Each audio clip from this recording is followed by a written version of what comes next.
في التأمل نورا وسلام به يرقى قصہ آدم و ابلیس ہے.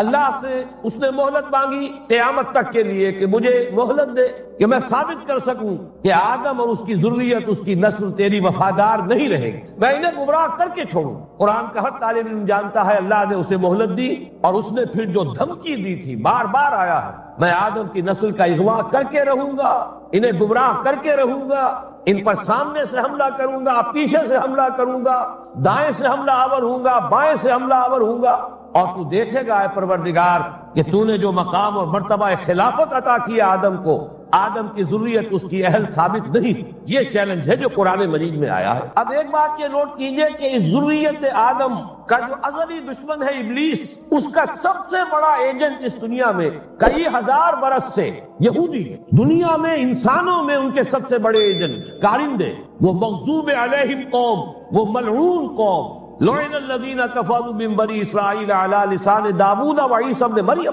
تاریخ یہ بتا رہی ہے کہ دشمنی ہمیشہ رہی، تمام انبیاء سے رہی. حضرت مسیح علیہ السلام کو انہوں نے اپنے پاسپورٹ سے سولی پر چڑھایا. خود نبی اکرم صلی اللہ علیہ وسلم اور آپ کے صحابہ کے ساتھ جو معاملہ رہا، میں اس کو تاریخ اور سیرت بیان نہیں کر سکتا، صرف قرآن مجید کی گواہی دے رہا ہوں. لَتَجِدَنَّ أَشَدَّ النَّاسِ عَدَاوَةً لِلَّذِينَ آمَنُوا الْيَهُودَ وَالَّذِينَ أَشْرَكُوا. تمام انسانوں میں مسلمانوں کے بدترین دشمن یہودی اور مشرک.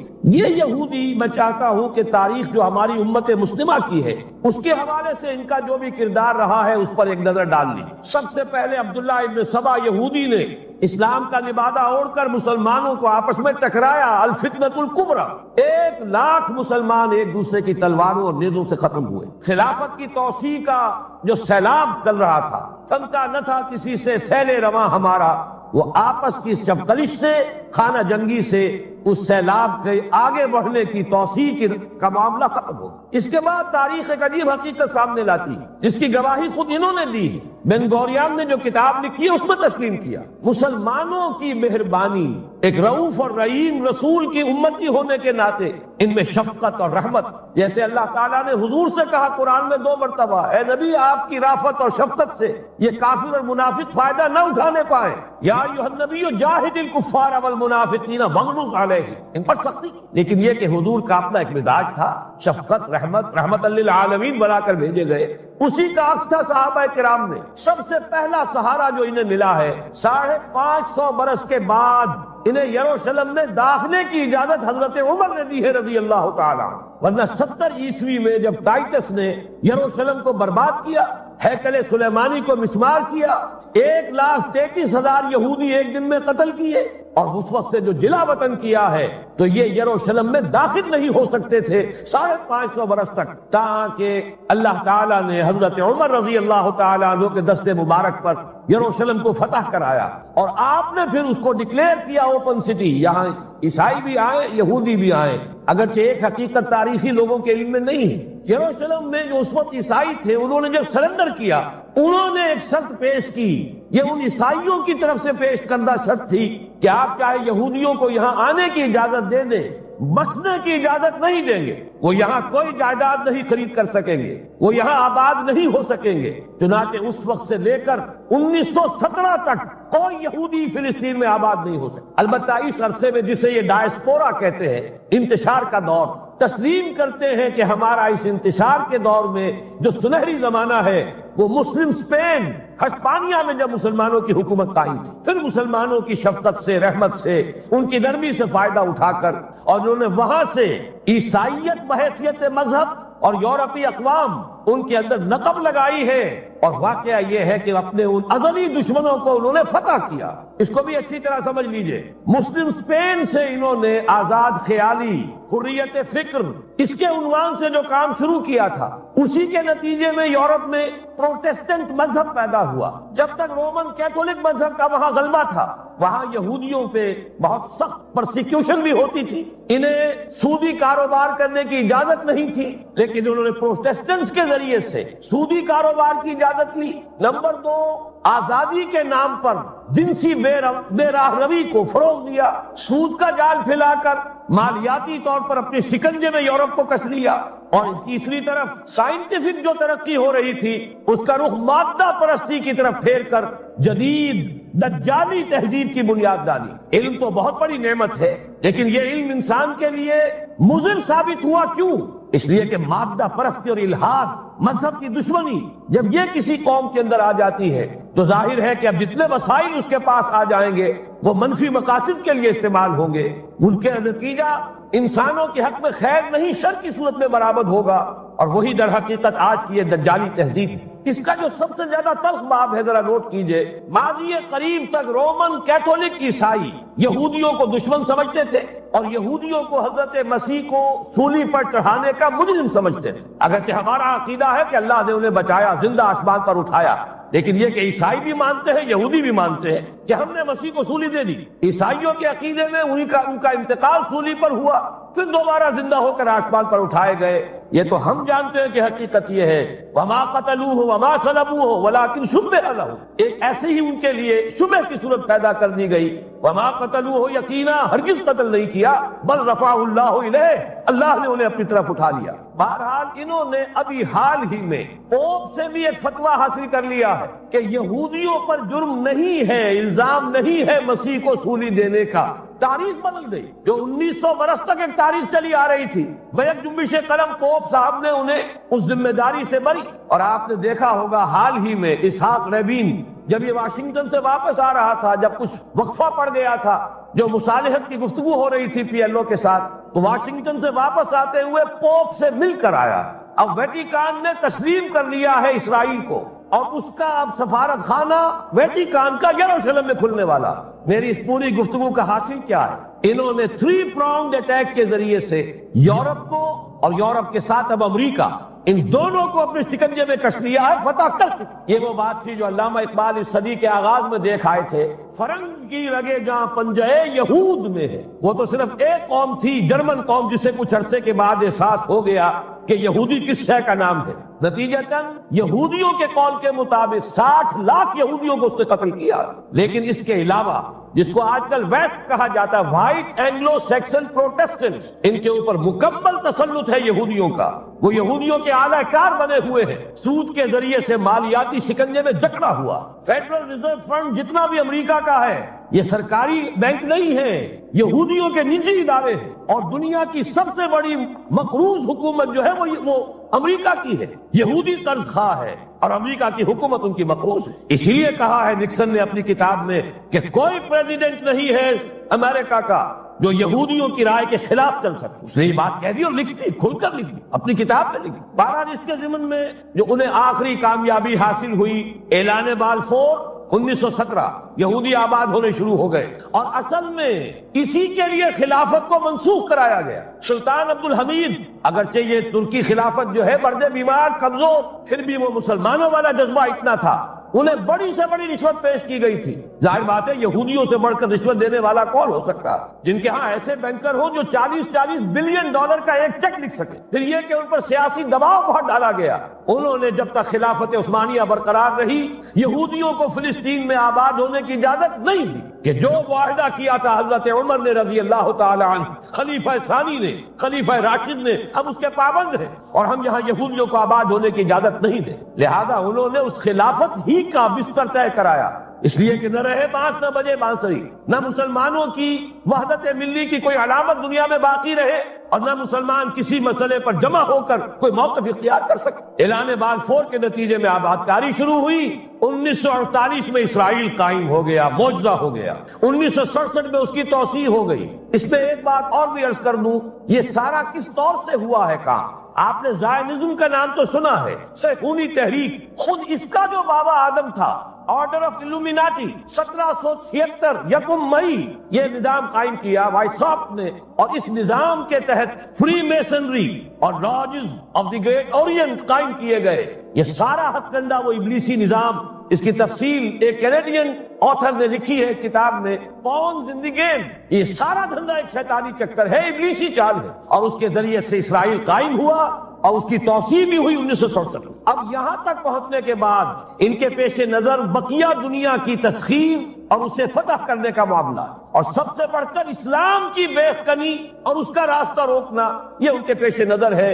یریدون لیطفئوا نور اللہ بافواہہم۔ صورت اس وقت کیا ہے؟ یورپ اور امریکہ سے آپ مشرق کی طرف آئیے، پہلے عالم عرب ہے، عرب مسلم ورلڈ۔ مجھے یہ کہتے ہوئے سب دکھ ہو رہا ہے، پورا عالم عرب وہ فتح کر، وہ عرب ممالک کے جو اسرائیل کے ساتھ کسی میز پر بیٹھ کر گفتگو کرنے کو تیار نہیں تھے، آپ دیکھ رہے ہیں کہ لائن لگ گئی۔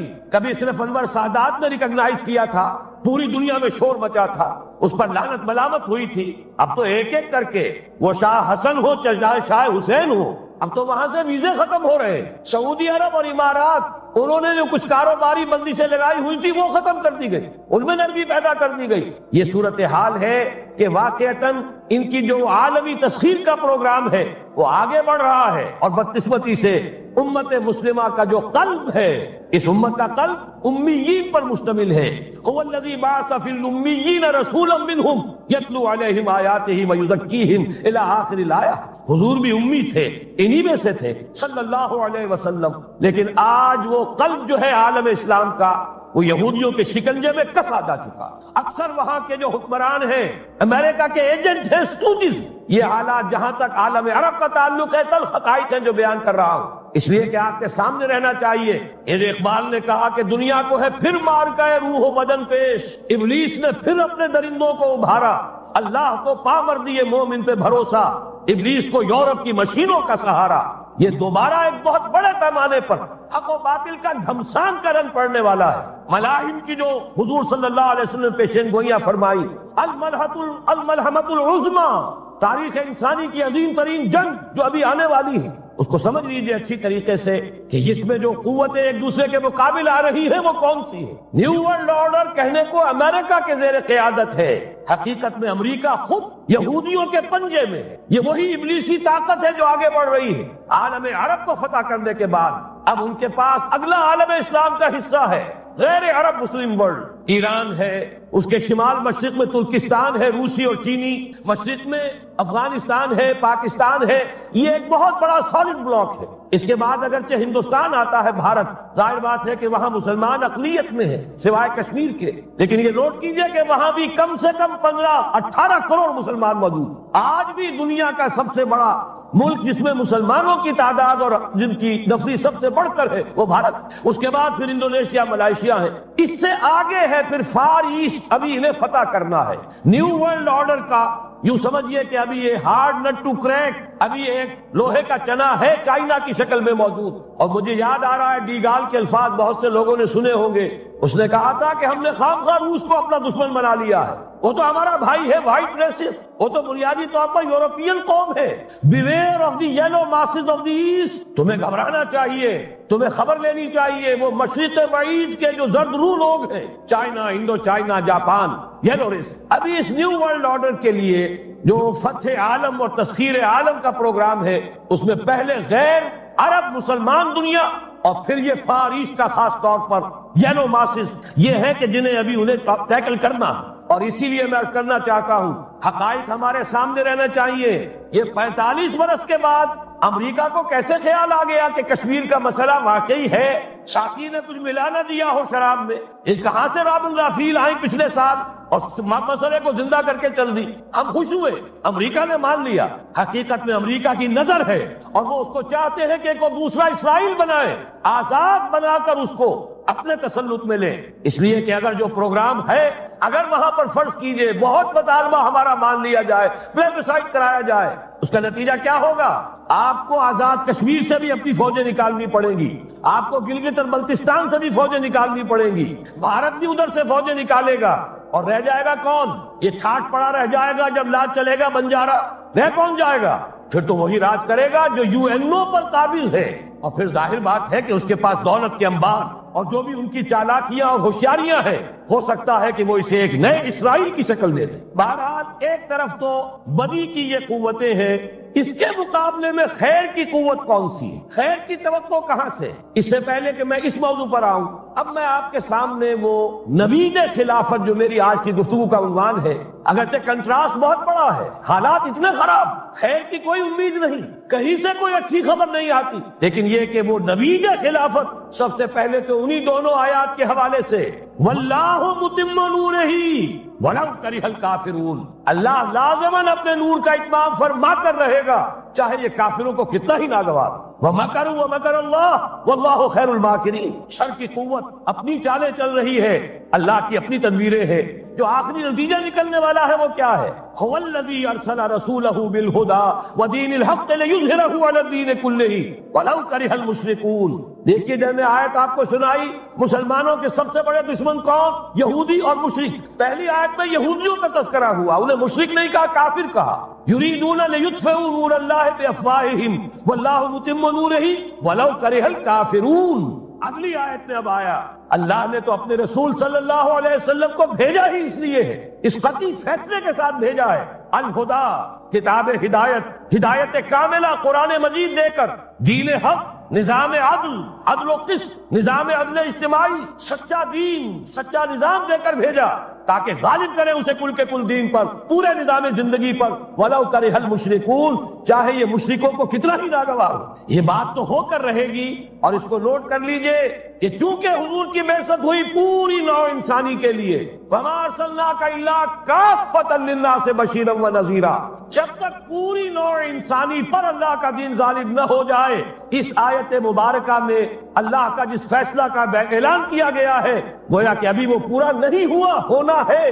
اسی لیے کہا تھا اقبال نے وقت فرصت ہے کہاں، کام ابھی باقی ہے، نور توحید کا اتمام ابھی باقی، کل روح ارضی پر، کل عالم انسانیت پر اللہ کا دین غالب ہو کر رہے۔ اس کی پھر نوید جو اور سورہ نور میں آئی ہے، اگر آپ کے پاس یہ ہے موجود، 4 ورقہ نکال لیجئے، متن کو دیکھیے۔ خلافت کا وعدہ، حدیث مبارک ہے حضرت نعمان ابن بشیر، یہ آیت جو ہے یہ سورہ نور کی ہے، وعد اللہ الذین آمنوا منکم وعملوا الصالحات، مسلمانوں تم میں سے جو لوگ ایمان اور عمل صالح کا حق ادا کر دیں گے، دعا کیجئے اللہم ربنا اجعلنا منہم، اللہ ہمیں اس کی توفیق دے، اللہم وفقنا لہذا، اللہ ہمیں اس کی توفیق عطا فرما۔ لیکن اگر تم یہ کر دو گے تو اللہ کے 3 وعدے ہیں، لَيَسْتَخْلِفَنَّهُمْ فِي الْأَرْضِ كَمَا اسْتَخْلَفَ الَّذِينَ مِنْ قَبْلِهِمْ، انہیں زمین میں خلافت عطا کرے گا لازماً، جیسے کہ ان سے پہلوں کو عطا کی۔ یاد کر لیجئے وہ آیت سورہ صاد کی، یا داؤد انا جعلناک خلیفۃ فی الارض، جیسے حضرت داؤد حضرت سلیمان کو خلافت اور حکومت عطا کی، ایسے یہ مسلمانوں تمہیں عطا کرے۔ وَلَا يُمَكِّنَنَّ لَهُمْ دِينَهُمُ الَّذِي ارْتَضَىٰ لَهُمْ، اور ان کا وہ دین اسلام جو اللہ نے ان کے لیے پسند کر لیا ہے اسے تمکن، غلبہ عطا کرے گا۔ وَلَا يُبَدِّلَنَّهُم مِّن بَعْدِ خَوْفِهِمْ أَمْنًا، اور وہ بدل دے گا خوف کی حالت کو امن کی حالت۔ یہ 3 وعدے اصل میں ایک ہی ہے، مسلمانوں کو خلافت عطا ہو جائے، ظاہر بات ہے دین کا غلبہ ہوگا، دین کا غلبہ ہو گیا، مسلمانوں کی حکومت ہو گئی، مسلمانوں کے لیے کوئی اندیشہ نہیں، خوف نہیں۔ اب نوٹ کیجئے تاریخی اعتبار سے جو اب وہ خیر کی بات چلنی شروع ہوئی، یہ آیت نازل ہوئی ہے سن 5 کے اواخر میں یا سن 6 کے شروع میں، چونکہ صحابہ کرام دونوں شرطیں پوری کر چکے غزوہ احزاب میں، اپنے صبر اور مصابرت، اپنی استقامت، اپنی قربانی، اس کا پورا ثبوت دے چکے۔ جبکہ وہ رضیہ یہ شعر پڑھ رہے تھے، نحن الذین بایعوا محمدا علی الجہاد ما بقینا ابدا، ہم وہ لوگ ہیں جنہوں نے محمد سے صلی اللہ علیہ وسلم جہاد کی بیعت کی ہے، اب یہ جاری رہے گا جب تک جان میں جان ہو۔ لہذا شرطیں چونکہ پوری ہو چکی، لہذا اللہ کی طرف سے اس کی جزا، اس کا بدلہ، وعدہ شروع ہو گیا پورا ہونا۔ سن 6 میں صلح حدیبیہ ہو گئی، انا فتحنا لک فتحا مبینا، سن 7 میں خیبر فتح ہو گیا، 8 میں مکہ فتح ہو گیا، 9 میں پورے عرب کی صفائی کر دی گئی، موپنگ اپ آپریشن، فَإِذَا انسَلَخَ الْأَشْهُرُ الْحُرُمُ فَاقْتُلُوا الْمُشْرِكِينَ حَيْثُ وَجَدتُّمُوهُمْ، گویا کہ پورے جزیرہ نما عرب پر وہ نظام قائم ہو گیا، اللہ کی حکومت اور اس کے نیک بندوں کی خلافت۔ اس کے بعد کل 24 برس میں یہ نظام کہاں سے کہاں پہنچا، ترکستان کے علاقے سے لے کر اور شمالی افریقہ کا اکثر و بیشتر علاقہ شامل، یہاں اب اللہ کا نور جگمگا رہا ہے، توحید کا ڈنکا بج رہا ہے، البتہ جیسا کہ میں عرض کر چکا ہوں، پھر وہ یہودی سازش، آپس کا اختلاف، خانہ جنگی، قدم رک گئے۔ نہ صرف یہ کہ قدم رک گئے، حادثہ اس سے بھی بڑا ہوا، زوال شروع ہو گیا۔ یہ جو اس کے بعد سے آج تک ہماری تاریخ ہے 1400 برس کی، اس کے لیے ایک حدیث ہے جو اس کتاب کے 4 صفحے پر درج ہے۔ یہ اگر آپ کو نہیں بھی ملا ہے تو جاتے ہوئے لے کے جائیے گا، یہ ہمارا ہدیہ ہے۔ اس لیے کہ جو مایوس کن حالات ہیں جن سے ہم دو چار ہیں، ان میں ہمارا حال یہ ہے کہ سمجھنے دے مجھے اے نا امیدی کیا قیامت ہے، کہ دامان خیال یار چھوٹا جائے ہے مجھ سے، امید کا دامن ہاتھ سے چھوٹ جاتا۔ کیسے حالات سیدھے ہو جائیں گے، کیسے خلافت آ جائے گی۔ جیسے قرآن مجید میں تذکرہ ہے، جب پہلی مرتبہ یروشلم کو برباد کیا ہے نبوکدنضر نے، حضرت عزیر جب آئے ہیں وہاں دیکھا شہر کو، کوئی متنفس نہیں، کوئی 2 اینچ سلامت نہیں۔ ان کی زبان سے الفاظ نکل گئے، انا یحیی ھذہ اللہ بعد موتھا، یہ بستی جو ایسے ویران ہو گئی، اللہ اسے کیسے دوبارہ زندہ کرے گا۔ سورہ بقرہ میں واقعہ مذکور ہے، میں صرف حوالہ دے رہا ہوں۔ آج وہی حال ہمیں نظر آ رہا ہے، دنیا میں خلافت کیسے آ جائے گی۔ یہاں تو ڈنکا بج رہا ہے امریکہ کا، یہاں تو طاقت وہ ہے، اسرائیل کا خنجر جو ہے عالم عرب میں بپا ہوا ہے، اور غیر عرب مسلم ورلڈ میں بھارت کا خنجر، اور دونوں خنجر کا نشان ہے۔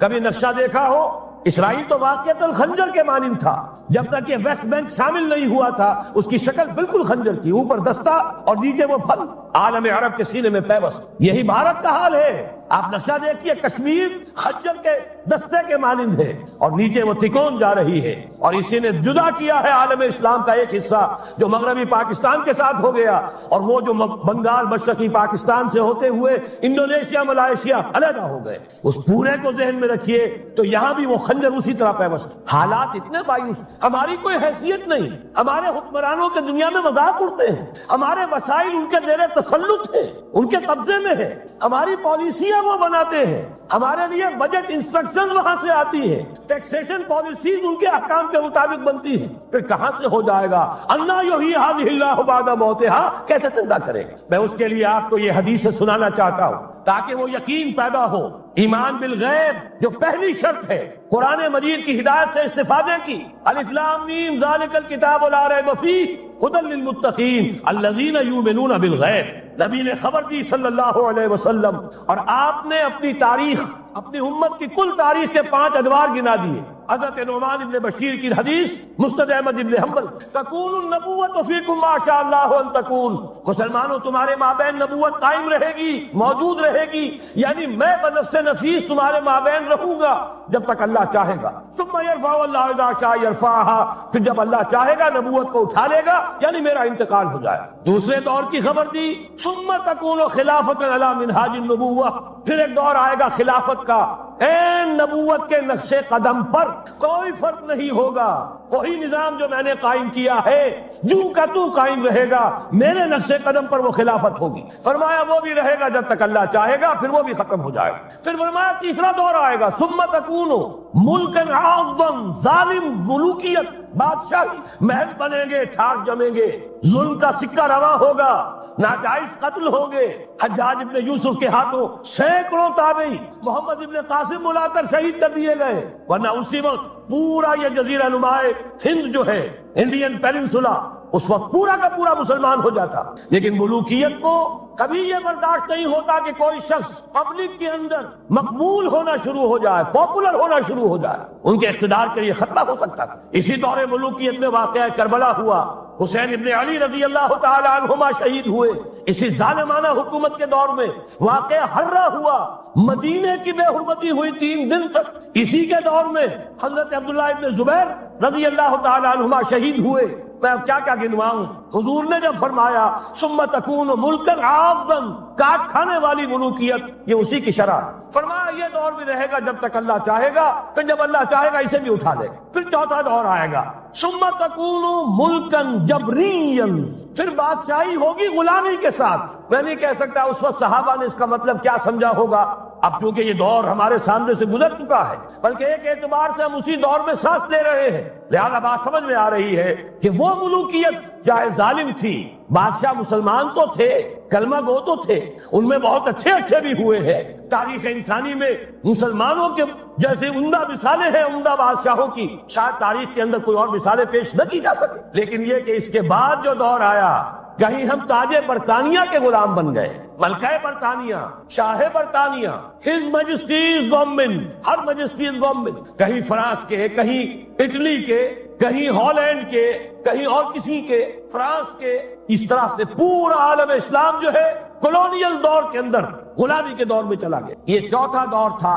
لیکن یہاں تھوڑا سا توقف کر لیجئے، یہ چوتھا دور ایک درجے میں ختم ہو گیا ہے، کہتے ہیں دنیا والے کولونیل دور ختم ہو گیا، حقیقت میں ختم نہیں ہوا، براہ راست حکمرانی ختم ہوئی ہے، انڈائریکٹ رول جاری ہے، ریموٹ کنٹرول کے ذریعے سے وہی حکومت کر رہے ہیں، بٹن وہی سے دبتے ہیں، ہم جا کر جھولیاں انہی کے سامنے پسارتے ہیں، انہی سے کبھی سرمایہ کاری کی بھیک مانگتے ہیں، کبھی قرضوں کی بھیک مانگتے ہیں، ان کے چشم ابرو کے اشاروں کے منتظر رہتے ہیں، ہماری جنگ اور صلح ان کے تابع ہے، ہمارے تمام وسائل ان کے تسلط میں ہے۔ وہ دور ابھی ختم نہیں ہوا، فرق صرف یہ ہے پہلے براہ راست حاکم تھے، آج بالواسطہ حاکم، لیکن حضور نے فرمایا صلی اللہ علیہ وسلم یہ دور بھی ختم ہو کر رہے گا۔ یوں سمجھیے جیسے کراچی میں لانڈی کورنگی میں کئی نمبر آتے ہیں بسوں میں، Karachi Landhi number 1، Landhi number 2، Landhi number 3، پھر کہیں 3.5 بھی ہوتا ہے۔ آج ہم بیچ میں کھڑے ہیں اس چوتھے دور کے، کہ حضور کے قول کے مطابق ملکن جبرین،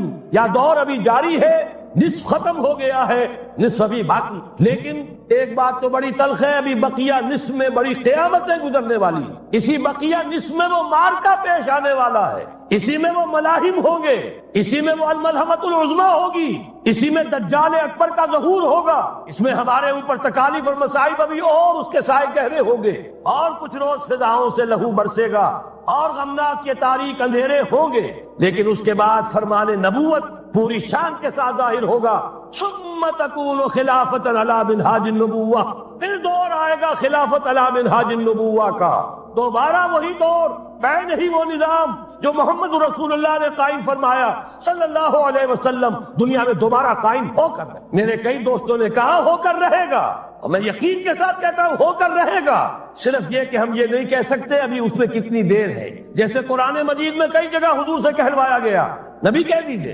ان ادری اقریب ام بعید ما توعدون، لوگوں جو وعدہ تم سے کیا جا رہا ہے یہ تو میں نہیں کہہ سکتا وہ جلدی پورا ہوگا یا دیر میں، ہوگا ضرور پورا، ان اللہ لا یخلف المیعاد، اللہ تعالیٰ اپنے وعدے کی خلاف ورزی نہیں کرتا۔ تو محمد الرسول اللہ صلی اللہ علیہ وسلم کی دی ہوئی نوید، دوبارہ خلافت علی منہاج النبوہ کا نظام قائم ہوگا، اور اس میں اب ذرا نور علی نور، 2 حدیثیں اسی کتابچے میں شامل ہیں، پھر عرض کر رہا ہوں یہ آپ کو مل جائے گا اگر نہیں ہے اس وقت، اور میں چاہتا ہوں آپ ان کے متن یاد کریں، ان حدیثوں کے مبلغ بن جائیں، ان آیات کو حفظ جان بنائیں، تاکہ مایوسی کا مداوع ہو سکے، ہمتیں جو پست ہو رہی ہیں ان میں دوبارہ عزم جمع پیدا ہو سکے، اس لیے ہم نے بڑی تعداد میں اسے شائع کیا ہے، 100 کے پیکٹس کے اندر آپ کو یہ مل سکے گا اگر آپ لینا چاہیں، عام کریں، پھیلائیں۔ پہلی حدیث ہے مسلم شریف کی، صحیحین میں سے ایک، سند کے اعتبار سے بلند ترین درجہ، حضرت ثوبان اس کے راوی ہے رضی اللہ تعالی عنہ، بڑے پیارے الفاظ ہیں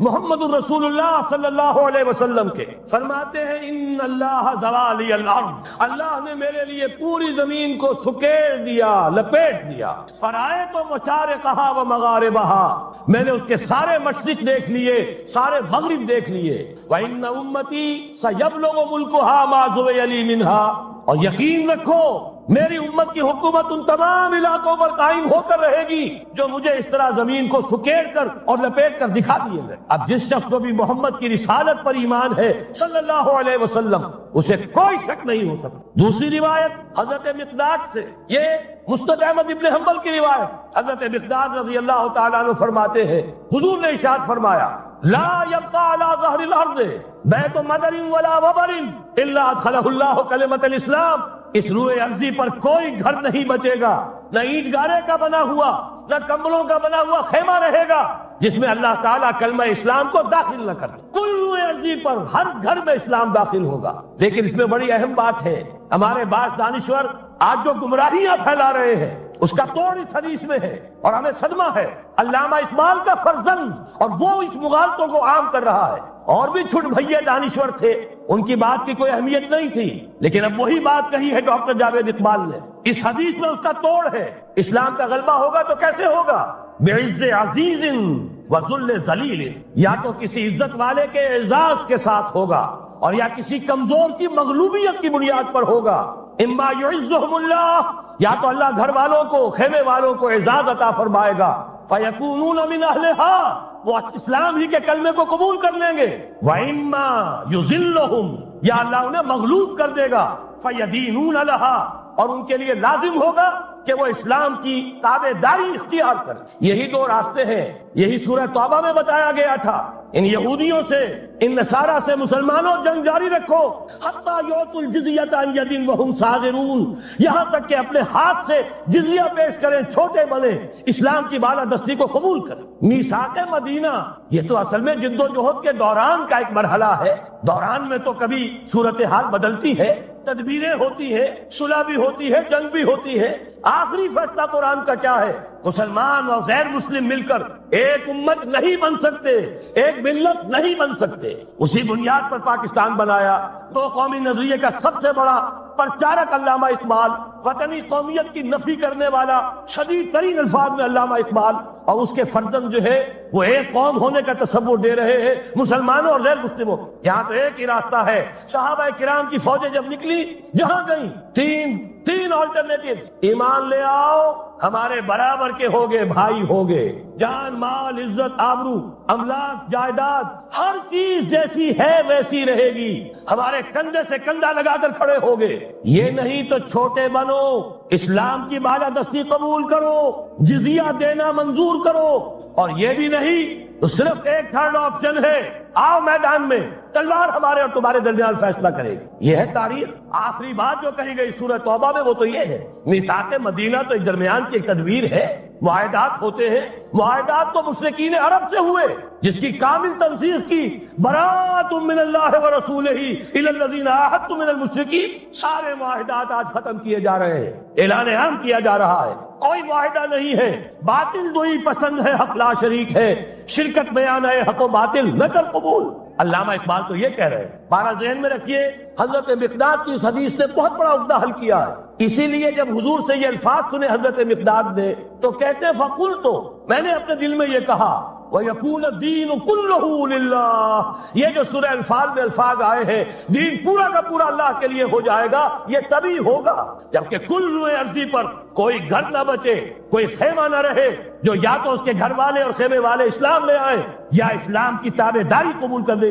تب کے لیے تیار ہو، تب ہوگا. اسی کو اقبال نے کہا تھا جواب شکوہ میں، وقت فرصت ہے کہاں، کام ابھی باقی ہے، نور توحید کا اتمام ابھی باقی. لیکن یہ جو حدیثیں میں نے آپ کو سنائی ہے، علامہ اقبال نے در حقیقت انہی کا نقشہ کھینچا ہے. آسماں ہوگا سحر کے نور سے آئینہ پوش، اور ظلمت رات کی سیما پا ہو جائے گی. پھر دلوں کو یاد آ جائے گا پیغام سجود، پھر جبھی خاک حرم سے آشنا ہو جائے گی. آنکھ جو کچھ دیکھتی ہے لب پہ آ سکتا نہیں، بہرے حیرت ہوں کہ دنیا کیا سے کیا ہو جائے گی. شب گریزہ ہوگی آخر جلوہ خورشید سے، یہ چمن معمور ہوگا نغمہ توحید سے.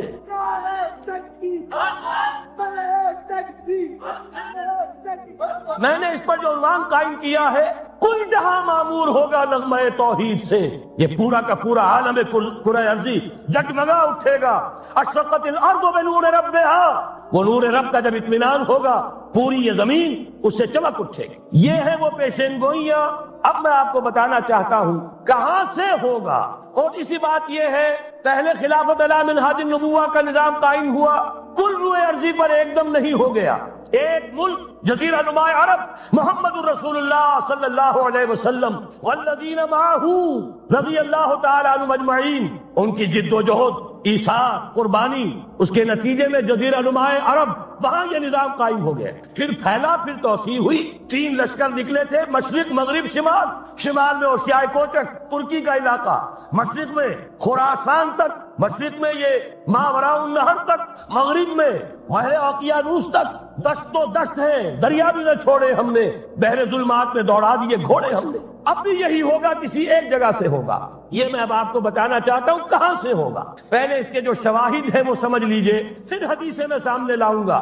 میں نے عرض کیا تھا کہ مغرب سے یہ سیلاب نیو ورلڈ آرڈر کا چلا، جو کہ در حقیقت یہودیوں کا مالیاتی نظام ہے. اس مالیاتی شکنجے میں انہوں نے یورپ امریکہ کو جکڑا ہوا. اس کے بعد ان کی فتوحات کا دائرہ عالم عرب ان کے شکنجے میں آ چکا. ابھی آپ نے خبریں پڑھی ہوں گی، اب تو ہزاروں فنڈامنٹل سعودی عرب میں گرفتار ہو رہے ہیں، علماء گرفتار ہو رہے ہیں. یہ ساری حکومتیں جو امریکہ کے ایجنٹوں پر مشتمل ہے، در حقیقت یہی سب سے پہلے اپنے ہاں کے جو مسلمان ہیں جنہیں یہ کہتے ہیں کہ یہ فنڈامنٹلسٹ ہیں، سب سے پہلے تشدد ان کی طرف سے ہوگا. بہرحال اب اس سے آگے ہے عالم اسلام کا وہ حصہ جس میں میں اور آپ بھی ہیں. یہ غیر عرب عالم اسلام، ایران سے شروع ہو کر پھر افغانستان جو حضور کے زمانے میں خراسان کہلاتا تھا، یہ پورا افغانستان، کچھ تھوڑا سا حصہ ایران کا، کچھ تھوڑا سا حصہ روسی ترکستان کا، کچھ حصہ پاکستان کا، یہ سب حضور کے زمانے میں خراسان کہلاتا تھا. اس کے ضمن میں جان لیجئے اب یہ نیوکلیس بننے والا ہے، یہاں سے خلافت کا آغاز ہو کر رہے گا. اس کے شواہد کیا ہیں؟ پہلی بات نوٹ کیجئے، ختم نبوت کے بعد سارا سلسلہ مجددین کا ہے رحمہم اللہ. 1000 برس تک سارے مجدد عالم عرب میں پیدا ہوئے. 11ویں صدی سے یہ صنم خانہ ہند مجددین کی آماجگاہ، مجدد الف ثانی رحمت اللہ علیہ 11ویں صدی ہجری یا الف ثانی، اسی کے دوسرا 1000 سال وہیں سے شروع ہوا. کہاں کے رہنے والے تھے؟ 12ویں صدی کے مجدد اعظم شاہ ولی اللہ دہلوی، 13ویں صدی میں سید احمد بریلوی اور ان کے ساتھی شہید شاہ اسماعیل شہید، 14ویں صدی میں شیخ الہند اسیر مالٹا، انگریز سے ٹکرا جانے والا.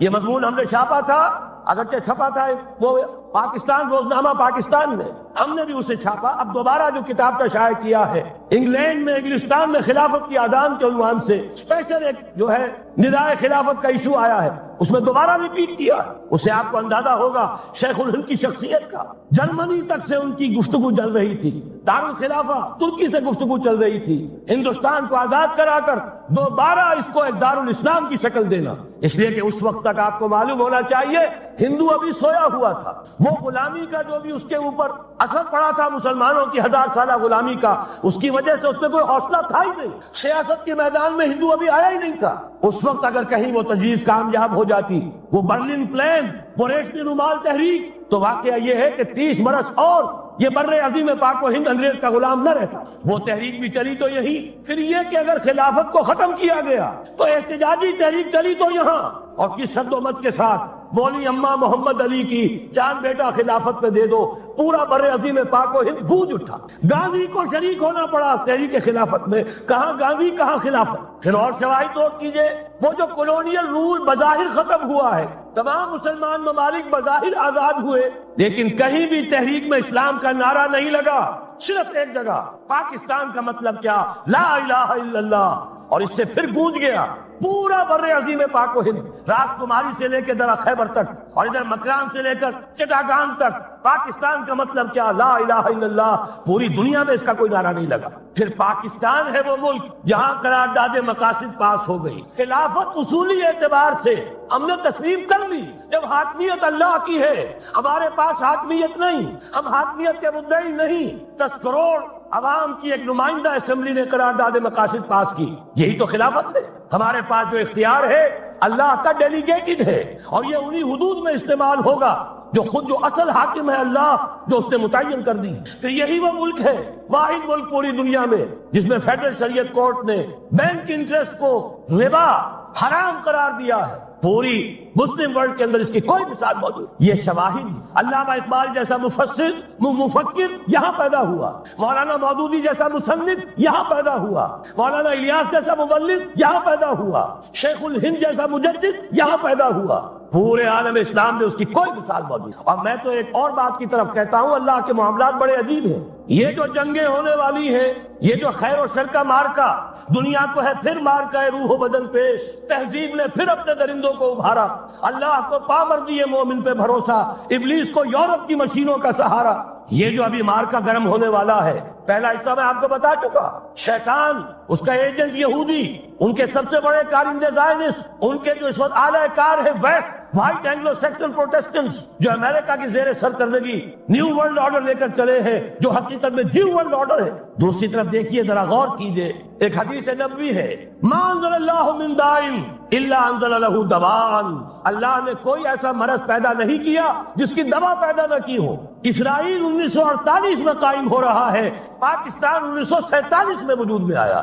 1 سال پہلے جیسے ماں کی چھاتی میں اللہ دودھ پہلے پیدا کر دیتا ہے، بچے کی ولادت بعد میں ہوتی ہے، یہ قانون قدرت ہے۔ اسی طریقے سے توڑ اس کا در حقیقت اسرائیل کا توڑ ہے جو پاکستان کی شکل میں وجود میں آیا۔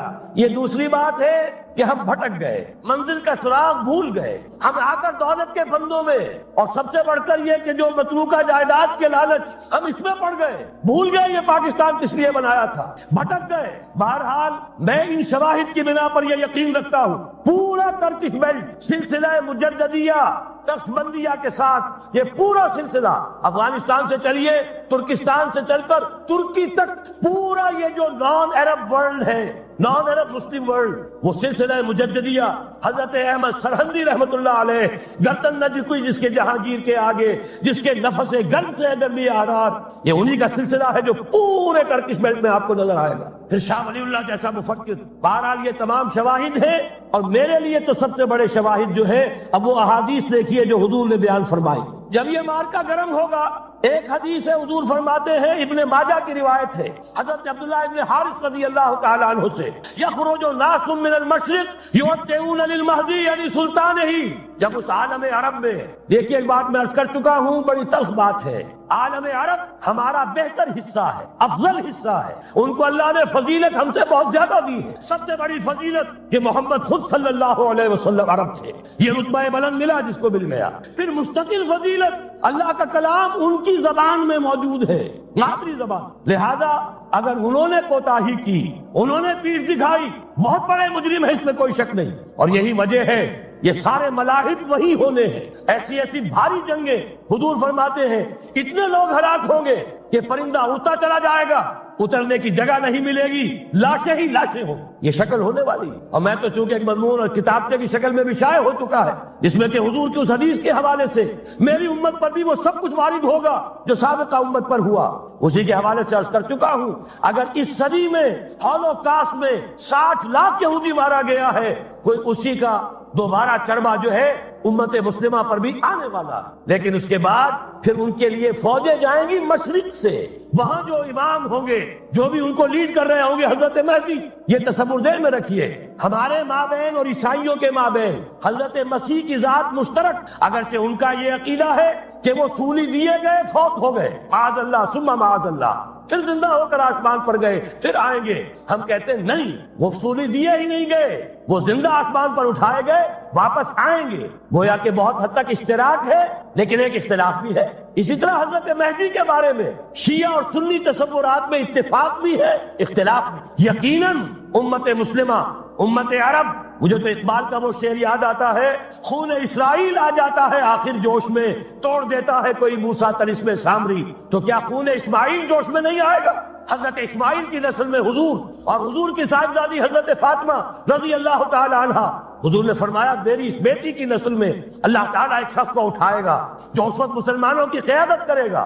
یہ چیز ہمارے اور اہل تشیع کے مابین مشترک، فرق یہ ہے وہ سمجھتے ہیں کہ ان کے 12ویں امام کہ جو آج سے 1200 برس قبل روپوش ہو گئے تھے وہ ظاہر ہوں گے، ہمارے نزدیک نہیں، وہ پیدا ہوں گے، نو مولود ہوں گے، عام انسانوں کی طرح آئیں گے، ہوں گے نسل فاطمہ میں سے رضی اللہ تعالی عنہا، اور وہ اس وقت عربوں کی قیادت کریں۔ خون اسماعیل آ جائے گا آخر جوش میں، اور کوئی حضرت مہدی وہ آئیں گے اور اٹھیں گے اور قیادت کریں گے، دجال سے مقابلہ کریں گے اور اس ملاحم کے اندر قیادت فرمائیں گے، لیکن ان کی مدد کے لیے مشرق سے فوجیں آئیں گی۔ گویا کہ پہلے مشرقی کسی ملک میں یہ نظام قائم ہو چکا ہوگا، کوئی ایسی طاقت وجود میں آ چکی ہوگی کہ جب وہاں بھٹی دہکے گی تو وہاں کے مسلمانوں کی امداد مشرقی ممالک سے جائے گی۔ اور ایک دوسری حدیث میں، یہ تو ترمذی کی روایت ہے، کتب حدیث میں تیسرے نمبر پر کتاب یہی ہے، صحیح بخاری، صحیح مسلم، پھر یہ جامع ترمذی، اس میں حضرت ابو ہریرہ سے روایت ہے، یخرج من خراسان رایات سود۔ خراسان میں بتا چکا ہوں حضور کے زمانے کا خراسان، افغانستان، کچھ حصہ پاکستان کا، کچھ روسی ترکستان کی آزاد ریاستیں جو ابھی ہوئی ہے، تھوڑا سا حصہ ایران کا، یہ خراسان بزرگ، دی اولڈ گریٹر خراسان، یہاں سے فوجیں چلیں گی سیاہ علم برآمد ہوں گے اور کوئی طاقت انہیں روک نہ سکے گی، ان کا منہ پھیر نہ سکے گی، یہاں تک کہ وہ ایلیا حضور کے زمانے میں یروشلم کا نام تھا، یہاں تک کہ ایلیا میں جا کر نسب ہوتا ہے۔ گویا کہ یہ جو ہمارے ہاتھ سے نکلا ہے قبضے سے، پہلے بھی عربوں کے ہاتھوں سے نکلا تھا بیت المقدس یروشلم، عرب واپس نہیں لے سکے تھے،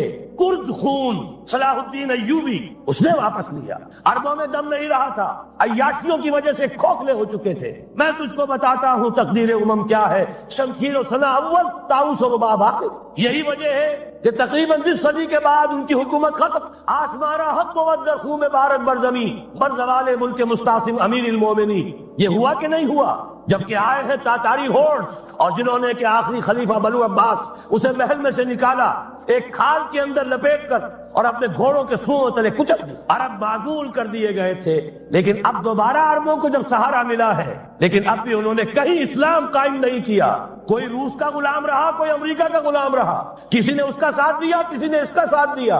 تہذیب ہے تو مغربی، تمدن ہے تو مغربی، وضع میں تم ہو نصارہ تو تمدن میں ہنود۔ یہ مسلمان ہیں جنہیں دیکھ کے شرمائے یہود۔ یہی معاملہ جب ان کا ہوا تو اب اللہ تعالیٰ کی طرف سے ان کے اوپر وہ عذاب کی بھٹی گرم ہونے والی، لیکن اس کے بعد پھر یہاں سے جائیں گے وہ جو ان کی مدد کریں گے، اور یہ ایلیا کو واپس لینے والے یہ مشرق سے چلنے والے لشکر ہوں گے۔ یہ 2 حدیثیں ابھی سن لیجئے، اور تیسری حدیث یہ ہے، حضور نے فرمایا، یہ سنن نسائی کی روایت ہے، قال رسول اللہ صلی اللہ علیہ وسلم، عصابتان من امتی احرزهم اللہ من النار احرزهم اللہ من النار۔ میری امت کے 2 لشکر ایسے ہوں گے جنہیں اللہ نے آگ سے نجات دے دی ہے، پہلے ہی سے ڈکلیئرڈ ہے۔ عصابت تغزو الہند، ایک لشکر کے جو ہند پر حملہ آور ہوگا، وعصابت تکون مع عیسیٰ ابن مریم علیہ السلام، اور دوسرا لشکر وہ ہے جو حضرت عیسیٰ کے ساتھ جا کر اور ان کے ساتھ مل کر یہودیوں کے خلاف جنگ کرے گا۔ میں اس حدیث کا جو مطلب سمجھتا ہوں واللہ عالم، یہ اسی علاقے میں جب انقلاب آ جائے گا، یہ علاقہ خراسان اور پاکستان، جب یہاں نظام خلافت قائم ہوگا، یہاں سے اسلام کی توسیع ہوگی، اور یہاں سے جانب مشرق ہند اور جانب مغرب یہ جو یہودیوں کا سیلاب آ رہا ہے، ان دونوں کا مقابلہ کرنے کے لیے انشاءاللہ العزیز، ورنہ یہ عصابتان جو ہے ایک حدیث میں جمع کرنے کی کوئی اور حکمت ہو نہیں سکتی، ورنہ تو ہندوستان پہ کئی لشکر آئے ہیں، لیکن یہ کہ در حقیقت اسی وقت جبکہ عالم عرب میں وہ بھٹی دہکے گی، اسی وقت یہاں انقلاب آ چکا ہوگا۔ ایک طرف یہاں سے مدد کے لیے لشکر جائیں گے کہ جو مسلمان عرب جو ہے ان کی مدد کریں گے، حضرت مہدی کے جھنڈے تلے لڑیں گے، حضرت مہدی کی حکومت کو مستحکم کریں گے، یؤتون للمہدی۔ دوسری طرف وہ ہندوستان کی طرف پیش قدمی کریں گے، اور یہی سے جیسے اس وقت سیلاب نکلا تھا جزیرہ نما عرب سے، ایک داہنی طرف ایک بائیں طرف، ایران، افغانستان، ترکستان، ادھر مصر، لیبیا، الجزائر، مراکش، برطانیہ، اسی طریقے سے انشاءاللہ اسی علاقے سے اس کا آغاز ہوگا اور بات آگے بڑھے گی۔ تو اثر حاصل کیا ہے؟ یہ ہونا ہے، پچھلے آثار ثابت کر رہے ہیں کہ ہونا ہے، حضور کی احادیث بتا رہی ہے کہ یہی سے ہونا ہے۔ ہوا صرف یہ ہے ہم بھٹک گئے، ہمیں اپنی منزل یاد نہ رہی۔ میں تو بہرحال ان لوگوں میں سے ہوں جنہوں نے نعرے لگائے تھے پاکستان کا مطلب کیا، لا الہ الا اللہ۔ میں سن 46 میں یہاں حبیبیہ ہال میں قائد اعظم نے مسلم اسٹوڈنٹ فیڈریشن کے جس اجلاس کو خطاب کیا تھا، ضلع حصار سے جو 2 ڈیلیگیٹ آئے تھے ان میں سے ایک میں تھا۔ میں نے بہرحال اس تحریک میں بھی حصہ لیا ہے، ایک ننھے کارکن کی حیثیت سے لیا ہے، پھر حالات کو بدلتے اپنے آنکھوں سے دیکھا ہے، ہم کہاں سے کہاں جا پہنچے ہیں۔ ضرورت صرف اس بات کی ہے کہ آج ہمارا حال یہ ہے، ہماری قیادت، ہماری سیاست ان لوگوں کے ہاتھ میں ہے کہ وہ فریب خوردہ شاہی کے پلاح و کرکسوں میں اسے کیا خبر کہ کیا ہے، تب وہ تاب جاویدانہ، ان کی تہذیب مغربی، ان کی ذہنیت مغربی، ان کی وضاقتہ مغربی، ان کا تمدن مغربی، ان کی سوچ مغربی، ان کے سارے اطوار مغربی۔ لہذا در حقیقت ایک تو یہ کہ ان سے چھٹکارا پانا، اور دوسرے یہ کہ در حقیقت مغرب کی تمام طاقتوں کو للکارنے کے لیے اس قوم کے اندر سے جذبہ ایمان، جذبہ جہاد کو برآمد کرنا، یہ 2 کام ہے جو کرنے ہیں۔ اور اگر ہم یہ کر لیں گے، جیسا کہ میں نے آیت آپ کو سنائی تھی، اللہ کا کوئی وعدہ غیر مشروط نہیں، ایمان اور عمل صالح، ایمان اور جہاد، یہ وعدے کرو، پورے کرو گے تو اللہ کا وعدہ بھی پورا ہوگا۔ لیکن ظاہر بات ہے جیسے یہودیوں نے یورپ کو فتح کیا اور آج وہ مغرب یہودیوں ہی کے زیر اثر ہمیں فتح کرنے پر تلا ہوا ہے. آج نوٹ کیجئے جس طرح 3 اطراف سے یہودیوں نے حملہ کیا یورپ پر، میں اس کا تذکرہ کر چکا ہوں، آج ہم پر بھی اسی طرح کا 3 pronged اٹیک ہے. نمبر 1، ایٹمی دانت نہ نکلنے پائے اس قوم کے، رول بیک کرانے کے لیے خاموش ڈپلومیسی، اس کے ہتھ کنڈے، کہیں ان میں طاقت نہ ہو جائے، کہیں یہ چیلنج کرنے کی پوزیشن میں نہ آ جائیں. اپنے پاس ایٹمک ہتھیاروں کے انبار ہوں، لیکن کسی مسلمان ملک کے پاس آ گیا تو وہ اسلامک بوم بن جائے گا. اگر وہ اسرائیل کے پاس ہے کوئی حرج نہیں، لیکن پاکستان کے پاس کسی صورت میں ہتھیار نہیں ہونا چاہیے. کمزور رکھو، ہمارے دستے نگر رہے، ہماری ہی مرضی پر، ہمارے چشم ابرو کے اشارے پر حرکت کرے. نمبر 2، اباحیت، بے حیائی، عریانی، فحاشی، اس کا سیلاب اور سب سے بڑھ کر خاندانی نظام کو برباد کرنے کے لیے یہ بہبود آبادی کا پروگرام.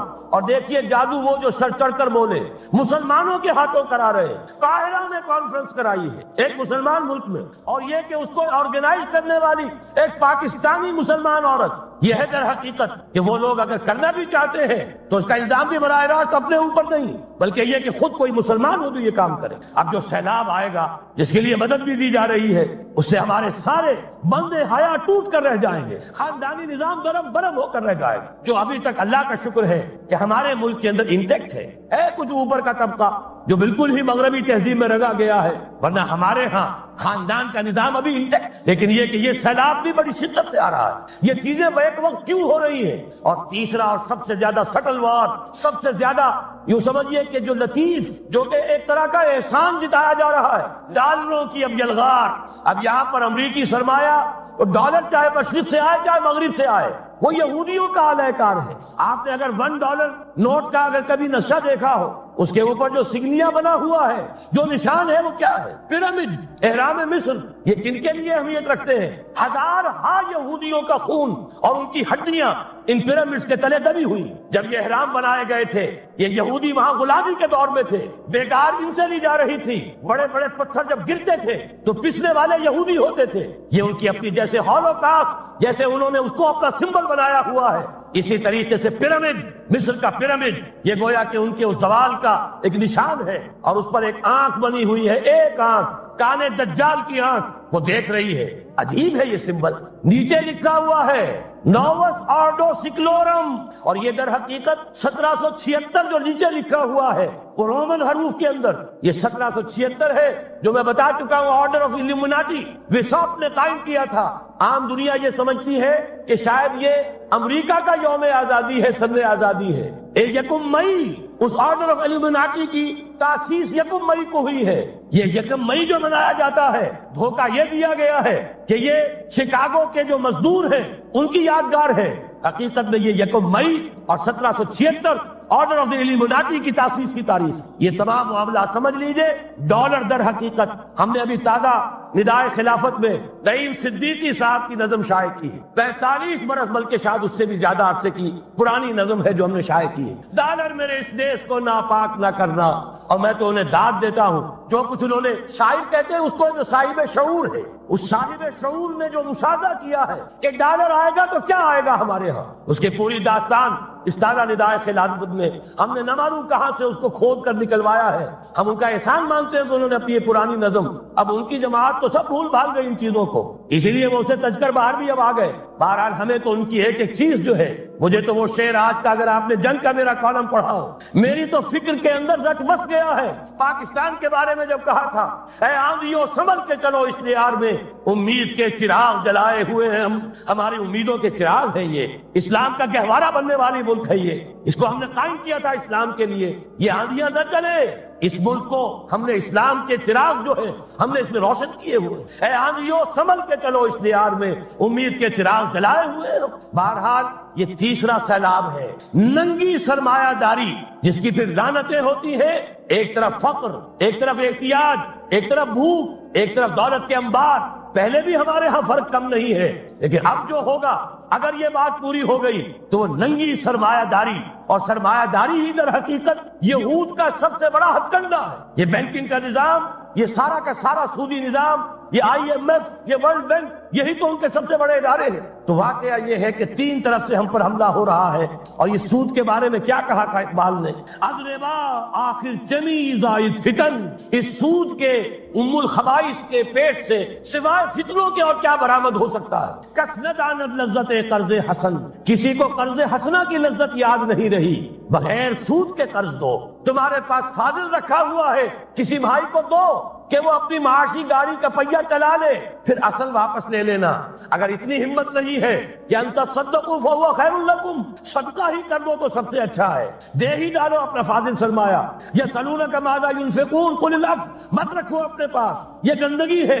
لیکن اگر بڑے ہی کم ہمت ہو تو کم سے کم قرض حسنہ دو، اپنی اصل رقم واپس لینا۔ کس نہ دانت لذت قرض حسن، از ربا جاں تیرا دل چو خشت و سنگ، اس لیے کہ سود کے ذریعے سے انسان کے اندر تاریکی پھیل جاتی ہے، دل جو ہے اینٹ کے مانند، پتھر کے مانند سخت ہو جاتا ہے، کٹھور۔ ثم قست قلوبکم فہی کالحجارۃ او اشد قسوہ، آدمی درندہ بے دندان و چنگ، اور انسان بغیر اس کے کہ بھیڑیوں والے دانت ہوں اور بھیڑیوں والے پنجے بھیڑیا بن جاتا ہے۔ بہرحال اب کرنے کا کام کیا ہے اس کو سمجھیے۔ اس پوری صورتحال کا میں نے آپ کے سامنے نقشہ پیش کر دیا۔ ایک طرف مغرب سے نیو ورلڈ آرڈر، جو نیو ورلڈ آرڈر ہے، اس وقت کی سپریم پاور آن ارتھ، امریکہ کی سرپرستی میں بڑی تیزی کے ساتھ حملہ آور ہے۔ دوسری طرف وَمَكَرُوا وَمَكَرَ اللَّهُ وَاللَّهُ خَيْرُ الْمَاكِرِينَ، اللہ کو پامردی مومن پہ بھروسہ، ابلیس کو یورپ کی مشینوں کا سہارا۔ اللہ تعالیٰ نے اسرائیل کا توڑ پاکستان قائم کیا، اللہ تعالیٰ نے اس کے لیے 300 برس کی تاریخ، اس کی تمہید میں مجددین امت یہاں پیدا کیے، یہاں قرارداد مقاصد پاس کرا دی 20ویں صدی عیسوی کے وسط میں، کہ اکبر نام لیتا ہے خدا کا اس زمانے میں، بینک انٹرسٹ کو ربا، سود حرام قرار دیا۔ یہ سارے شواہد ہیں۔ اب ضرورت صرف ایک بات کی ہے، ایک زبردست عوامی تحریک اٹھے۔ یہ عوامی تحریک کیسی ہو؟ نمبر ایک، فرقے واریت سے بلند ہو۔ یہ فرقے واریت جو اس وقت بہت بڑا فتنہ بن گیا ہے، جس کی کشیدگی بڑھتی چلی جا رہی ہے، اس کے اندر اگر ہم قوم کے حیثیت سے اگر ملوث ہوتے چلے گئے، آخری تباہی آ جائے۔ فرقے واریت سے بلند، سیاسی کشمکش سے بلند، یہ سیاسی کشاکش، یہ حزب اختلاف، حزب اقتدار، اس سے بلند، اس سے کوئی بحث نہیں، کوئی دلچسپی نہیں۔ علاقائیت یا لسانی قومیت، اپنے دنیاوی حقوق کی فکر مت کرو، بلکہ آخرت کی فکر کرو، اور یہاں اس کی اصل منزل خلافت کے نظام کی فکر کرو۔ ان تمام چیزوں کو پورا کرتے ہوئے یہاں پہ نظام خلافت قائم کیا جائے، یہ ہے واحد علاج۔ اور اسی کے لیے للکارنے کے لیے، اسی کے لیے دعوت دینے کے لیے ہم نے اس تحریک خلافت پاکستان کا آغاز کیا۔ تنظیم اسلامی نے اپنے لیے ہدف معین کیا ہے، نظام خلافت علی منہاج النبوہ کا قیام، پہلے پاکستان میں اور پھر کل نوع عرصی پر۔ اب میں چند منٹوں میں آپ کو بتاؤں گا کہ وہ نظام ہے کیا۔ دیکھیے، اس موضوع پر میں پاکستان کے تقریباً تمام بڑے شہروں میں اکثر جگہ 3 دن 2 گھنٹے کی تقریر کر چکا ہوں۔ سیاسی نظام کیا ہے، معاشی نظام کیا ہے، سماجی نظام کیا ہے، خلافت اب قائم ہوگی تو بہرحال 1400 برس قبل کی خلافت اور آج کی خلافت، وقت کے دریا میں بہت سا پانی گزر گیا ہے، اصول وہی کے ہوں گے، فنڈامنٹل وہی کے ہوں گے، تفصیلی خاکہ بنے گا اس زمانے کے تقاضوں کے مطابق۔ تو میرے وہ تقریریں ویڈیو کی شکل میں، آڈیو کی شکل میں، اردو میں، انگریزی میں، شکاگو میں 20 گھنٹے کا پروگرام پچھلے سال ریکارڈ کرا کے آیا۔ اللہ کا فضل ہے کہ وہ پھیل رہا ہے معاملہ۔ اب مغرب میں اذان خلافت بلند ہو رہی ہے، اس کا تذکرہ میں بعد میں کروں گا، بہرحال وہ تو تفصیلی بات ہے۔ یہاں میں چند منٹوں میں صرف الجبرا کے اصولوں کی طرح چند باتیں بتا رہا ہوں۔ جو بھی آپ کا آج نظام ہے، 3 شرطیں پوری کر دیجئے، وہ خلافت بن جائے گا سیاسی اور دستوری اعتبار سے۔ نمبر 1، حاکمیت اللہ کی، اور اللہ کا شکر ہے یہ ہم کر چکے۔ اللہ جزائے خیر دے جنہوں نے محنت کی تھی، اللہ جزائے خیر دے جنہوں نے وہ تحریک اٹھائی تھی مطالبہ دستور اسلامی، اور پھر جنہوں نے مدد کی تھی، اللہ تعالیٰ انہیں جزائے خیر دے۔ بہرحال وہ اب ہمارے دستور کا حصہ ہے، حاکمیت اللہ۔ البتہ اگلا قدم ہم آج تک نہیں اٹھا سکے، اس حاکمیت کا ظہور کیسے ہوگا؟ آپ کے دستور میں یہ طے کر دیا جائے کتاب و سنت ہر شے سے بالا تر ہے، دستور سے بھی بالا، عدالتی قوانین سے بالا، پارلیمنٹ سے بالا، سینٹ سے بالا، صدر سے بالا، سپریم کورٹ سے بالا، ہائی کورٹ سے بالا، ہر شے سے بالا کتاب و سنت۔ جب تک یہ نہیں ہوتا، قرارداد مقاصد کی حیثیت ایسی ہے کہ جیسے آپ سینما ہال کے اوپر آگے جو ہے قرآن مجید کا کوئی کتمہ لگا دے، اس کے سوا کچھ نہیں۔ یہ بھی غنیمت ہے کہ قرارداد مقاصد پاس ہوئی، اصل شرط یہ ہے کتاب و سنت کی ٹوٹل بالادستی. اور یہ بڑی کڑوی گولی ہے. عوامی تحریک جب تک نہیں چلے گی, لوگ جب تک اپنی خون کی ندیاں نہیں بہا دیں گے, یہ کڑوی گولی حلق سے اترنے والی نہیں. یہ آئی کی حکومت میں نہیں اتری, اسلام کے نام پر اقتدار میں آئے, اسلام کے نام پر ISI نے IJI بنوائی, اسلام کے نام پر انہیں ووٹ ملے, 2/3 کی اکثریت ملی. اس کے باوجود شریعت کی بالادستی کا ایکٹ, شریعت کی بالادستی کی دستور کے اندر ترمیم پاس نہیں کرائی گئی. معلوم ہوا اوپر زبردست کا ٹھینگا ہے, امریکہ کے سب پرستار ہیں, سب ڈرتے ہیں, سب کے لیے سب کو نظر آتا ہے بالآخر جو ہے اسی کے پاس جانا ہوگا, چاہے وہ نواز شریف ہو اور چاہے وہ بے نظیر ہو. ایک کھلم کھلا ہے, اور اب تو میں کہتا ہوں نواز شریف بھی کھلم کھلا ہے. آج کے اس دور میں انہوں نے اسلام کا نام کبھی نہیں لیا, اس سے تو بالکل تائب. بس صرف فرق یہ رہ گیا ہے بے نظیر کھلم کھلا بھی مذاق اڑا لیتی ہے اسلامی سزاؤں کا, اسلامی قوانین کا. یہ اس پر ذرا خاموش ہے, لیکن یہ کہ اپنی تحریک میں ہمارے بہت سے جو سیاسی قائدین ہیں مسلمانوں کے, کتنے بیانات آپ نے پڑھے ہوں گے, ذرا اسلام کا نام لے دے ہم ساتھ ہو جائیں گے. مولانا سمیع الحق صاحب کا بیان آیا, ذرا اسلام کی بات کرے تو ہمارے اور بہت سے علماء اور ہمارے طارق صاحب جو ہے انہوں نے بھی کہا کہ میں ہم ساتھ آ جائیں گے. لیکن یہ کہ بڑا پکا ثابت ہوا نواز شریف اسلام کا نام نہیں لیا. یہ بات جان لیجئے, یہ اس کے بغیر, قربانی کے بغیر اصل یہی منزل ہے, اصل کٹھن یہی ہے. یہ کتاب و سنت کی بالادستی, اس کو قبول کرنا, اختیار کرنا, یہ بغیر عوامی تحریک کے, بغیر قربانیوں کے ممکن نہیں ہوگا. بہرحال دوسری بات یہ, اور تیسری بات, کسی غیر مسلم کو نظام خلافت میں قانون سازی میں شریک نہیں کیا جا سکتا. اس قانون کی بنیاد کتاب و سنت, جو نہ کتاب کو مانے نہ سنت کو مانے, اس کا اس ملک کی قانون ساز اسمبلی میں جانے کا مطلب کیا ہے؟ ان کی علیحدہ اسمبلیاں ہو, ان کے جو حقوق ہیں مائنورٹیز کی حیثیت سے ان کی گارنٹی دی جائے, ان کی جان مال عزت آبرو کا پورا تحفظ, ان کی پوری مذہبی آزادی, ان کی عبادت گاہوں کی پوری ضمانت, ان کی حفاظت کی, ان کا پرسنل لا ہو, سب کچھ ہوگا. قانون سازی میں غیر مسلم شریک نہیں ہو سکتا. نظام خلافت کی اعلیٰ ترین سطح کی پالیسی بنانے میں غیر مسلم شریک نہیں ہو سکتا. یہ معاملات ہمیں, یہ کڑوی گولیاں ہیں, لیکن صرف 3 گولیاں ہضم کر لیجئے, یہ نظام خلافت کا نظام بن جائے گا. البتہ چوتھی بات اور عرض کر دوں, وہ کہتا ہوں بہتر ہے کہ اس پارلیمانی نظام کی لعنت جو انگریزوں کی وراثت کے طور پر ہمیں ملی ہے, اسے چھوڑ کر صدارتی نظام اختیار کیا جائے. وہ صدارتی نظام جو نظام خلافت سے قریب تر ہے, انہوں نے ہم سے لیا ہے. اقبال نے کہا ہے, ہر کجا بینی جہان رنگ و بو, زاں کے از خاکش برو یا دارزو, یا نور مصطفیٰ اورا بہاس, یا حلوز اندر تلاش مصطفیٰ. اگر کوئی اچھائی ان کے پاس ہے وہ نور مصطفیٰ سے مانگی ہوئی ہے. یہ خلافت کے نظام کا چربا ہے. ایک شخص کو منتخب کرو, اب اسے اختیار دو, اس کے ہاتھ کھلے رکھو, اسے کام کرنے دو. ہاں, امپیچمنٹ کا نظام ہو, غلط ہو تو اسے سیدھا کرنے کا نظام ہو. اس کے لیے آپ امپیچمنٹ کا نظام آج کی جو امریکہ کی حکومت ہے اس میں بھی ہے. اور کیسا ہے کہ ذرا سا اندیشہ ہوا تھا اور نکسن صاحب جو بھاگ کھڑے ہوئے تھے. تو میرے نزدیک صدارتی نظام اور چھوٹے صوبے, یہ بڑے بڑے صوبوں کی ضرورت نہیں ہے, چھوٹے صوبے ہوں, لوگوں کو سہولتیں ہوں, ہر علاقے کے لوگوں کو معلوم ہو کہ ہمارے معاملات ہمارے اپنے ہاتھ میں ہیں, ان کے اندر کوئی احساس جو ہے محرومی کا پیدا نہ ہونے پائے. اس لیے کہ وہی چیز ہے جو سیاہی گھول دیتی ہے. کون سیاہی گھول رہا ہے وقت کے بہتے دریا میں؟ یہ ساری سیاہیاں جو سندھ میں گھل رہی ہیں, بلوچستان میں گھل رہی ہیں, سرائیکی کے علاقے میں گھل رہی ہیں, ان سب کا علاج ہے چھوٹے صوبے بناؤ. لیکن یہ چیزیں خلافت کی شرائط میں سے نہیں ہے. بہتر بات ہے, دنیاوی اعتبار سے بہتر بات ہے, انتظامی اعتبار سے بہتر بات ہے. باقی اصل شرائط 3: اللہ کی حاکمیت کا اقرار جو قرارداد مقاصد میں بالفعل ہے, کتاب و سنت کی ٹوٹل بالادستی. سپریم کورٹ کو اختیار دیجئے, وہاں جا کر کوئی بھی شہری پاکستان کا, کوئی بھی عالم دین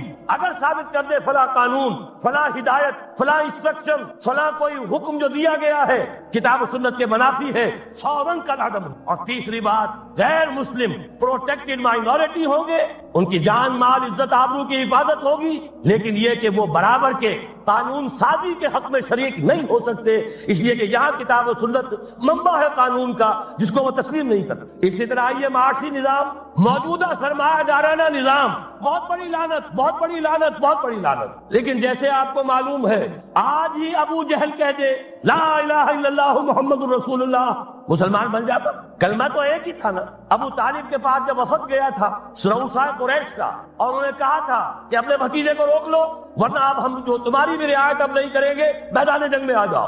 ابو طالب نے کہا تھا میرا بھتیجا تم سے کیا مانگ رہا، ایک کلمہ، ایک کلمہ لا الہ الا اللہ، اور تو اس کا کوئی مطالبہ نہیں۔ انہوں نے کہا، ابو سفیان اس وقت تک کیونکہ ابھی کفر میں تھے، شرک میں تھے، انہوں نے کہا وہ ایک کلمہ جو وہ مانگ رہا ہے وہ ہمارے سارے معبودوں کی نفی کر دیتا ہے، وہی تو سب سے بڑی مصیبت ہے۔ تو میں آپ کو بتا رہا ہوں، تین چیزیں اس سرمایہ دارانہ نظام میں سے نکال دیجئے، یہ اسلامی نظام بن جائے گا۔ تفصیل میں جانے کا موقع نہیں ہے، میں فارمولہ دے رہا ہوں۔ تفصیل میں نے عرض کیا، میرے کیسٹ سے کتابیں ہیں، وہ خطبات خلافت اب کتابی شکل میں بھی آ جائیں گے، انگریزی میں ویڈیو کیسٹ ہے، اردو میں ہے، بڑے بڑے شہروں میں خطبات دے چکا ہوں، مواد موجود ہے۔ لیکن اس وقت فارمولہ بتا رہا ہوں، تین چیزیں نکال دیجئے۔ نمبر ایک، سود نکال دی، اس میں بھی اللہ کے فضل و کرم سے پیش رفت ہمارے ہاں ہوئی، فیڈرل شریعت کورٹ نے فتویٰ دیا اور اتنا زبردست ججمنٹ لکھا ہے، پوری دنیا کے لیے رہنمائی کا ذریعہ بن جائے گا۔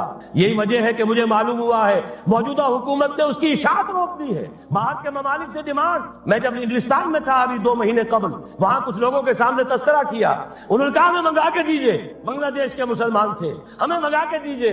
میں نے یہاں لکھا، معلوم ہوا کہ نہیں، وہ مل ہی نہیں رہا، بلکہ کہہ دیا گیا اسے مت چھاپو، اس کی اشاعت بن، اس لیے کہ وہ کلمہ خیر کہیں پھیل نہ جائے۔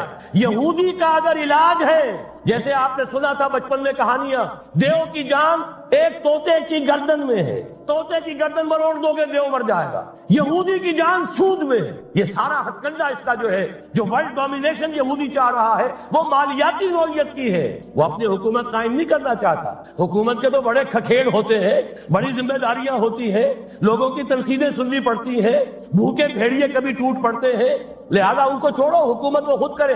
ہاں وہ محنت کرے حیوانوں کی طرح، ملائی ہمارے پاس آتی چلی جائے، زندہ رہنے کی حد تک تو ان کو دیں گے۔ جیسے تانگے والا گھوڑے کو بھی آخر دانا تو ڈالتا ہے کہ اگلے دن پھر اسے جوتنا ہے تانگے کے اندر، لیکن اصل کمائی تو اس کی ہے جو ہو رہی ہے۔ صرف یہ مالیاتی نظام اور اس کا ایک ہی لفظ کے اندر توڑ ہے، سود ختم اور یہود کی گویا کہ جان نکل جائے گی۔ یہی وجہ ہے جیسے ہی فیڈرل شریعت کورٹ کا فیصلہ آیا تھا، وہ جو کوئی چیزیں پائپ کے اندر پڑی ہوئی تھی مدد کی، وہ بھی روک لی گئی۔ یہ قوم کدھر جا رہی ہے؟ یہ تو ہمارے ہاتھ سے نکلی جا رہی ہے۔ اور جب تک کہ اس کے خلاف IJI کی حکومت کو سپریم کورٹ میں اپیل میں نہیں پہنچا دیا، اس وقت تک یہ ہے $1 جو ہے کہیں سے ادھر سے ادھر ہلنے نہیں دیا۔ یہ ہے حقائق، اصل میں ان کو سمجھ لیجیے۔ سود نکال دیجئے، جوا، اسپیکولیشن، فارورڈ ٹریڈنگ کی وہ ساری صورتیں جو صرف بیع سلم ایک جائز ہے، باقی ساری صورتیں حرام ہیں، ان کو نکال دیجئے اور جاگیرداری ختم کر دی۔ جاگیرداری ختم کرنے کے لیے حضرت عمر کی شمشیر لانی ہوگی، شمشیر فاروقی۔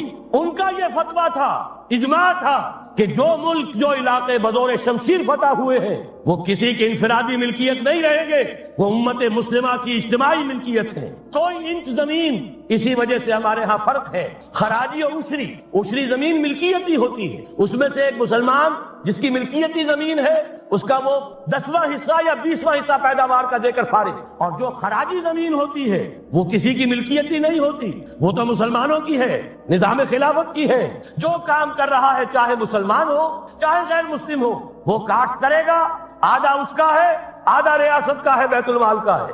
یہ ہے نظام خراجی کا اور عشری کا فرق۔ اور حضرت عمر نے طے کر دیا تھا رضی اللہ تعالیٰ عنہ کہ جتنے علاقے فتح ہوئے، یہ مصر ہے، یہ عراق ہے، یہ شام ہے، یہ ایران ہے، ساری زمینیں مسلمانوں کی اجتماعی ملکیت۔ کام کرنے والے چاہے یہودی ہو، چاہے مجوسی ہو، چاہے عیسائی ہو، چاہے وہ مسلمان ہو جائیں، زمین خراجی رہے گی، زمین سے خراج جائے گا بیت المال میں، تاکہ تمام امت کی بہبود میں صرف ہو سکے۔ 3 کام کر دیجئے، باقی ساری market forces, free economy, personal incentive, personal ownership, ساری چیزیں، سارے اصول جس کی وجہ سے کہ سرمایہ داری کو فتح حاصل ہوئی ہے کمیونزم کے اوپر، وہ سارے اصول اسلام کے اندر موجود ہیں۔ لیکن سود نکال دو، جوا نکال دو، جاگیرداری نکال دو، اب آؤ اوپن کمپٹیشن، سرمایہ کاری کرو۔ ابھی آپ نے نظم پڑھی، سرمایہ داری کو ختم کرنا ہے، سرمایہ کاری کو فروغ دینا ہے۔ یہ ہے اسلام کا نظام معیشت۔ البتہ اس میں چوتھی چیز، کفالت عامہ کے لیے زکوٰۃ کا نظام مکمل قائم کرو۔ ہر ہر شہری کی بنیادی ضروریات کی پوری ذمہ داری اور کفالت نظام خلافت لیتا ہے. یہاں پھر میں مجبور ہوں کیا کروں. ذکر جب پھر گیا قیامت کا، بات پہنچی تیری جوانی تک، خلافت کا تذکرہ ہو اور حضرت عمر کا ذکر نہ آئے ناممکن. خلافت کا نظام جیسے آپ کہتے ہیں کہ گلاب کا پھول پورا کھلا ہوا ہے، للی ان بلوم، خلافت کا نظام پورا کھلا ہوا حضرت عمر کے دور میں نظر آتا ہے. اسی وقت کہا تھا حضرت عمر نے رضی اللہ تعالی عنہ کہ اگر دجلہ و فرات کے کنارے کوئی کتا بھی بھوکا مر گیا تو قیامت کے دن عمر ذمہ دار ہوگا. اور جانور تک کا معاملہ ہے. مجوسی کو دیکھ لیا تھا بوڑھے کو ایک کہ جو بھیک مانگ رہا تھا، وہاں کے عامل اور گورنر سے ایکسپلینیشن کال کی، یہ بھیک کیوں مانگ رہا ہے؟ جب یہ جوان تھا، کام کر سکتا تھا، تم اس سے جزیہ لے رہے تھے. اب یہ بوڑھا ہو گیا ہے، کما نہیں سکتا، تم نے اسے بھکاری بنا دیا ہے، اس کا وظیفہ مقرر کرو. ظاہر بات ہے غیر مسلم ٹیکس دیں گے، مسلمان زکات دیں گے، مسلمانوں کے لیے زکات سے کفالت عامہ ہوگی، غیر مسلموں کے ٹیکسوں کے ذریعے سے. وہی نظام جو آج یورپ میں ہے، اسکینڈینیوین کنٹریز میں ہے، برطانیہ میں ہے، ان امپلائمنٹ الاؤنس ہے، یا یہ کہ اور ویلفیئر کا نظام ہے. لیکن اسلام کا مکمل ترین ویلفیئر نظام زکات کے تحت ہے، اور اس میں گارنٹی ہے ہر شہری کی بنیادی ضروریات انڈر ریٹن، ان کی ذمہ داری ریاست کے ذمہ. حضرت عمر ہی کا زمانہ تھا کہ لوگ اپنی زکات لے کر پھرتے تھے، لینے والا کوئی نہیں ہوتا تھا. اس کا بھی میں مسئلہ آپ کو سمجھا دینا چاہتا ہوں. میں نے تو عرض کیا تھا میں تو مدرس ہوں، عوامی مقرر نہیں ہوں. میں تو چاہتا ہوں آپ چیزیں سمجھ کر اور ان کا علم آپ کا جو ہے حاصل کر کے اٹھیں، لوگوں کو پھر پہنچائیں. یہ کیسے ہو گیا جبکہ زکات جو ہے وہ تو اسلامی ریاست میں نظام خلافت میں حکومت لیتی ہے؟ پھر کیسے ہو گیا کہ لوگ اپنی زکات لے کر پھر رہے، لینے والا کوئی نہیں؟ اس کو بھی جان لیجئے. جیسے زمین کی 2 قسمیں میں نے بیان کی، خراجی اور عشری، ایسے ہی زکات کے قابل جو مال ہے اس کی بھی 2 قسمیں ہیں. اموال باطنہ، گھروں میں رکھی ہوئی کوئی نقدی ہے، کوئی زیور ہے، کوئی اور ایسی چیزیں ہیں، یہ اموال باطنہ کہلاتی. اس کی زکات جبرن حکومت نہیں لے گی. اگر اس کی زکات جبرن حکومت لے تو گھروں کی تلاشیاں لینی پڑیں گی، جا کے تکیے پھاڑ پھاڑ کے دیکھنے پڑیں گے کہ کہیں کچھ رکھا ہوا تو نہیں ہے. یہ معاملہ مسلمانوں کی ان کی اپنی نیت پر، ایمان پر